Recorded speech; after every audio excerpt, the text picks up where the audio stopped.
Assalamu alaikum wa rahmatullahi wa barakatuh. Welcome to another show, another episode of Have Your Say. I'm your presenter Bashir Blenman, and today we have an amazing guest. I'm honored to have him here. This is a brother that took the noble journey of memorizing the Quran. Like we know, Muhammad sallallahu alaihi wasallam said, the best of those are those who learn the Quran and teach the Quran. And inshallah ta'ala, this brother here will be one of the people that are attributed to this hadith, inshallah. Nice to meet you, brother. Assalamu alaikum. What's your name, please, brother? My name is Zahid Skandari. Nice to meet you, brother. Tell us, okay, before the journey of learning the Quran, tell us a bit about your life before you took that amazing step. Well, my age is 17, so alhamdulillah. So I used to live in Hackney, London, and just, the normal, went to primary, then secondary. Then just before I was going to finish my GCSEs, I wanted to go to Egypt. And the reason being that I wanted to go was a few of my other friends, they went, and I saw good outcomes from them. So alhamdulillah, the thought just came into my mind of saying, of course I was young, I didn't want to go for studies. And so it was just going to have a bit of fun and studying on the side a bit as well. So alhamdulillah, I went there for a month. And then, I wasn't really studying at that time. But then I tasted the sweetness of it. Slowly, gradually just came in. So then I came back, finished off my GCSEs last year, alhamdulillah. Then I started my A-levels as well. I did a few of the exams. Then I decided I was at the peak moment where I wanted to finish my hifz. I had started before that as well, alhamdulillah. I was in the madrasa in Stamford Hill. And I slowly, gradually, within a year and a half, I memorized around 15 ajza. So now, alhamdulillah, I was in the situation where I was thinking, if I continue, I know I'm going to be very easy. So, very busy. And I thought to myself, tawakkal Allah, I'll just take this step and just go there and memorize. So, alhamdulillah, with the agreement of my father and my family and everyone, they were all happy, and alhamdulillah. It was quite hard for them as well, as I was really young. And, sending your son by himself to somewhere else where he's never lived there before, and so it was quite hard for them. So alhamdulillah, Allah granted me that, alhamdulillah. So when I went there, I just started the Quran, alhamdulillah. Okay. So what would you say before you actually took that step? Was it something you always wanted to do, or did something happen that kind of triggered off the No, not really. Where is this within our own Afghan community? It's quite not a tradition, but the family from a young age, they send you to the masjid, the madrasas, so you can learn a bit of Islam, the basic rulings of the tajweed and the stories of the Prophet sallallahu alaihi wasallam. And so just like that, at first I wasn't interested at hifz at all. I found it as something really something big. So something that in order to be in that stage, you have to sacrifice a lot.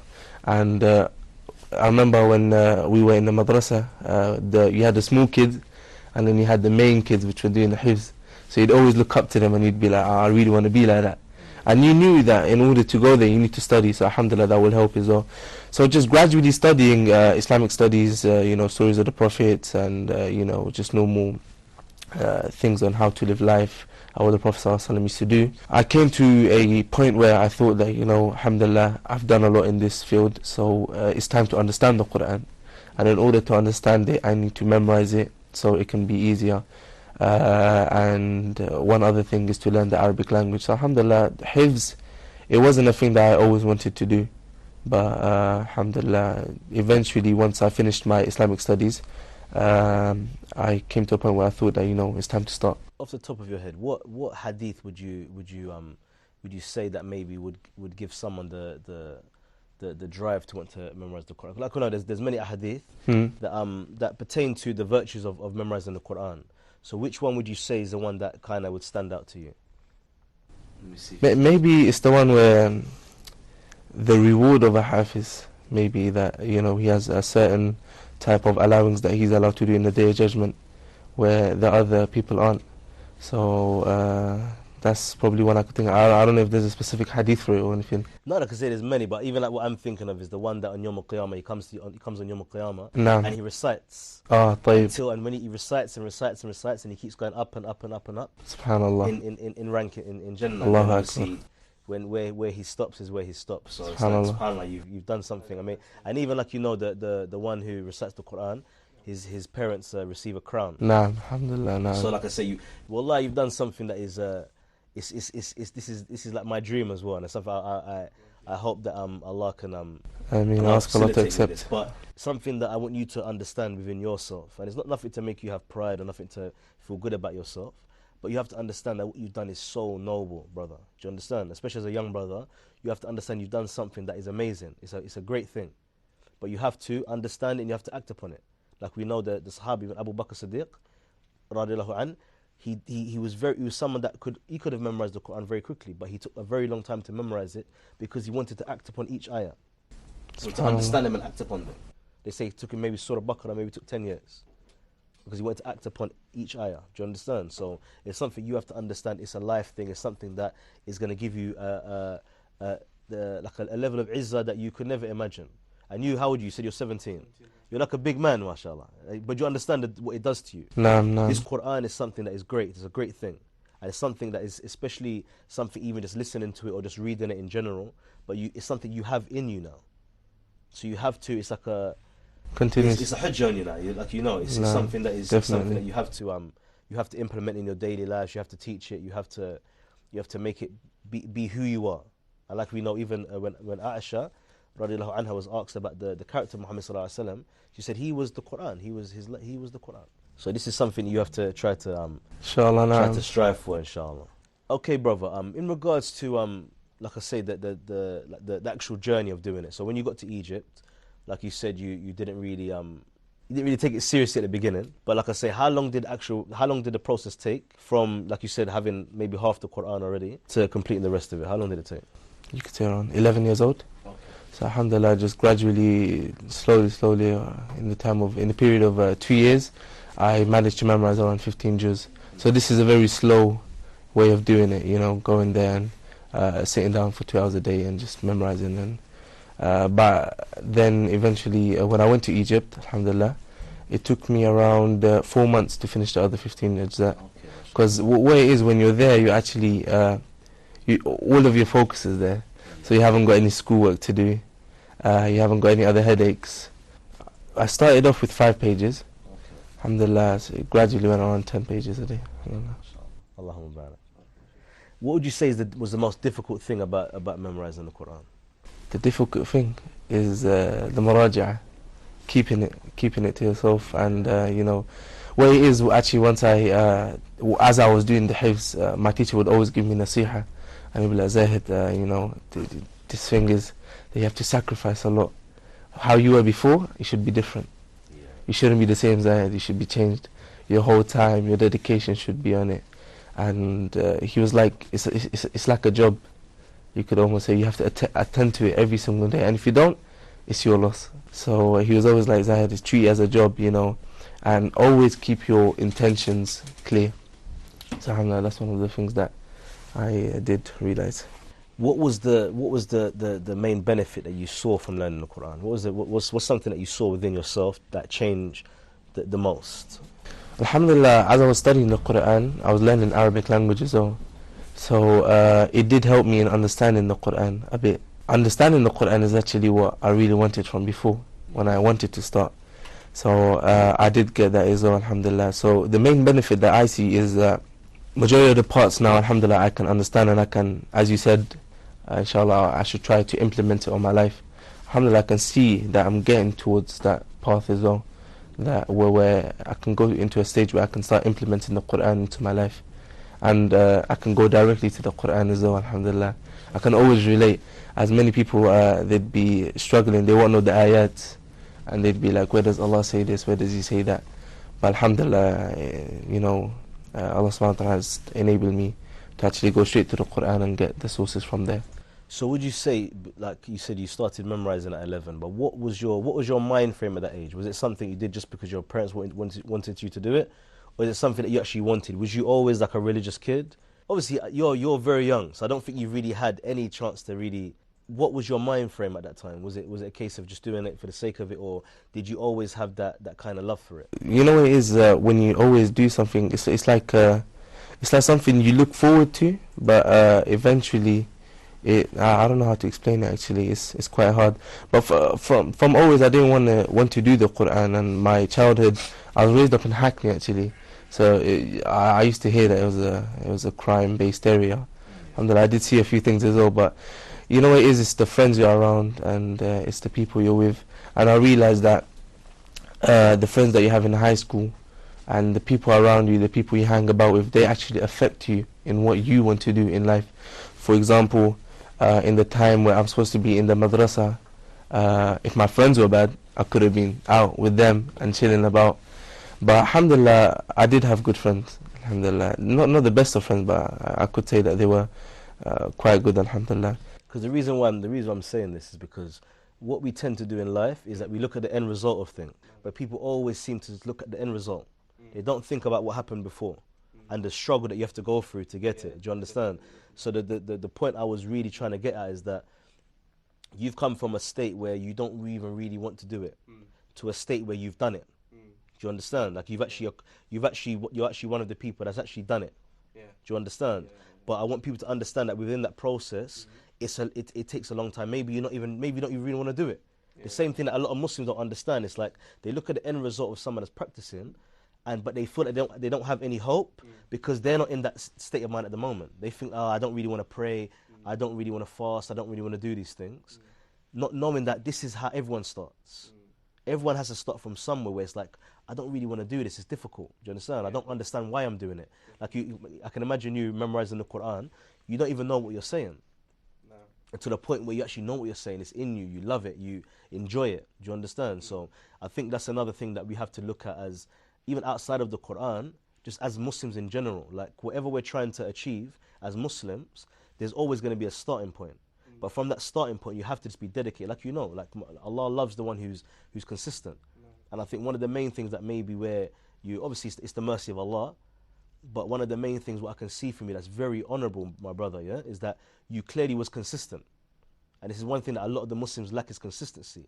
You might not want to do something, but that consistency is something that will mold you into someone that it becomes natural. Like I said, I'm a new Muslim, not a new Muslim, but I came to Islam. Praying 5 times a day is like it's like you're, you can't describe what type of like pressure that is on you. Someone to think that I need to pray 5 times a day, to the point where you can't imagine not praying 5 times a day. It's something that doesn't even register. Like you won't even.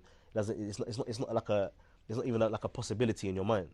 Do you understand? So it's something that you have to, like I say, you still have to hold on to the aspect of your character that you're a consistent person, and if you can maintain it, then you're gonna keep going, brother. No. Well, it's quite hard being consistent, and I won't say that I was really consistent. There were quite a few times that where I did want to give up, because where it is, when you're memorizing, the more you way it is, you gradually build up. So you start off with 1 page a day, or maybe half a page, then you build it up to 2. So it gets harder day by day because you're memorizing more.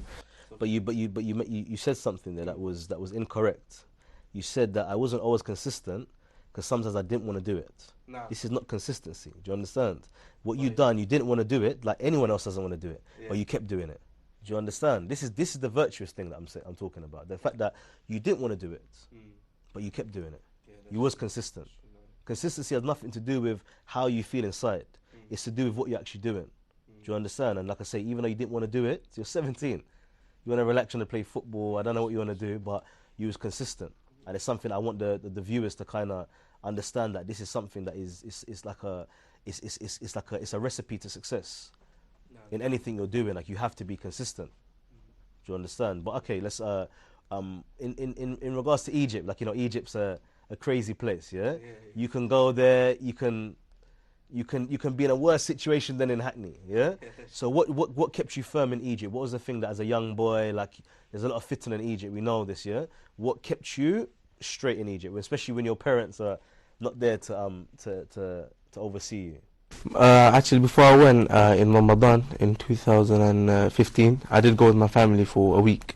So my dad came with me as well, and we found a place that we wanted to be in. There was a few students that I knew as well that they were studying Al-Azhar and a few of the Marakis, so they helped me as well. So they actually found me a dedicated sheikh, which was actually assigned, not to me, just a few students. What he would do, he would check upon the students, and the students will go to him on a weekly basis to see what they're doing, whether they're on track with their studies and whatnot. So alhamdulillah, Egypt is a fitna. It has got a few of the different places, but it's got many good things as well, alhamdulillah. So the area that we were in, alhamdulillah, it was in an area where there was a lot of students. So we weren't really affected by it that much, so alhamdulillah. So as I said, there was an assigned sheikh, so which we will go to and we will give him our work, and he will come, he will help us as well with anything that we were stuck with. So alhamdulillah. Okay, now what's your next step now? You finished the Quran now. What's your next step? Are you gonna learn the different like the Qiraat, or are you gonna go into different Islamic sciences? What's your next step now? Alhamdulillah, I finished around 3 months ago, and Allah enabled me to recite in 2 of the riwayas and get ijazah in, alhamdulillah. And that's riwayat al-Hafs wa Shu'bah. Alhamdulillah, I finished that as well. And what's left is actually my Arabic language. So I did around 8 levels, and there's 4 levels left. So inshallah, my plan is to go back and finish those off, inshallah. Like I say, in regards to your culture and maybe your understanding of the religion before, what has changed by learning the Quran as well? Has it made a lot of things clear to you? Because like we know, sometimes I don't want to pinpoint it to certain nationalities, but a lot of cultures have a lot of deviations in their understanding of the religion. But a lot of the time is that because maybe they don't understand the Quran, they don't understand clear proofs and clear evidences from Allah. Yep. So has this made your understanding of religion a lot better as well? Because like, you know, it's going to aid you in your heart and in your life and whatnot, but has it given you like a newfound, like, encompassing understanding of the religion?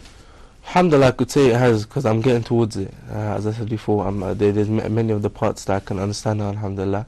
And yes, it is quite, you know, traditional, and many, like I see it as majority of my family, they don't understand what the Quran is actually trying to say, and they don't have the knowledge of it. So I see it actually as a job upon myself, that I have to go and study in order to, of course, for the sake of Allah, and then for myself, and then for my family, and then I can go out and give it out to the others as well, alhamdulillah. Okay. You finished the whole Quran. What's your favorite surah? My favorite surah? Probably Surah Hud. Hud, yes. Nah. Okay, please. I don't put you on the spot now, but you have to give me some of it, inshallah. Please. Inshallah, why not? أعوذ بالله من الشيطان الرجيم. بسم الله الرحمن الرحيم. وقال اركبوا فيها بسم الله مجريها ومرساها إن ربي لغفور رحيم. وهي تجري بهم في موج كالجبال ونادى نوح ابنه وكان في معزل يا بني اركب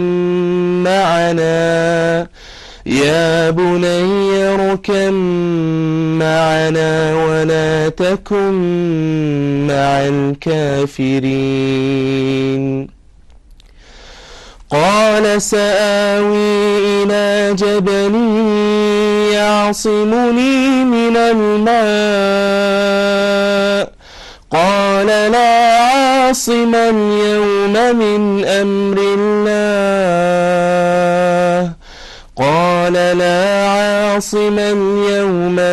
أمر الله إلا من رحم وحال بينهما الموج فكان من المغرقين. وقيل يا أرض ابلعي ماءك ويا سماء أقلعي وغيض الماء وقضي الأمر واستوت على الجود وقيل بعدا للقوم الظالمين. Jazakallah khair. Speechless, Akhi. It's an honor meeting you. Thank you for Wallah, you've been a big inspiration to me. Ask Allah to protect you, and ask Allah to make this a means of benefit to your life and especially for your akhirah. And I encourage you to, like I say, to really thank Allah. Thank Allah, keep thanking Allah that He's blessed you with something that is tremendous. It's something that you can't even imagine, yeah? I'm speechless. But I'd like to thank you for coming, brother. Our brother Zahir, please make dua for him that Allah protects him and makes his journey easy to drawing closer to Allah. Thank you for coming to another episode of Have Your Say. Please, brothers and sisters, understand that this Quran is a miracle from Allah that we have with us. Like we know there was many prophets that came before, and they came with miracles, but we never saw any of them. We never witnessed any of these miracles. But Muhammad Sallallahu Alaihi Wasallam came with the miracle, and we have this miracle with us now. And inshallah we'll have it with us until Yawm al-Qiyamah, inshallah. Thank you. Until next time, I'm your presenter Bashir Blenman. Assalamu alaikum wa rahmatullahi wa barakatuh.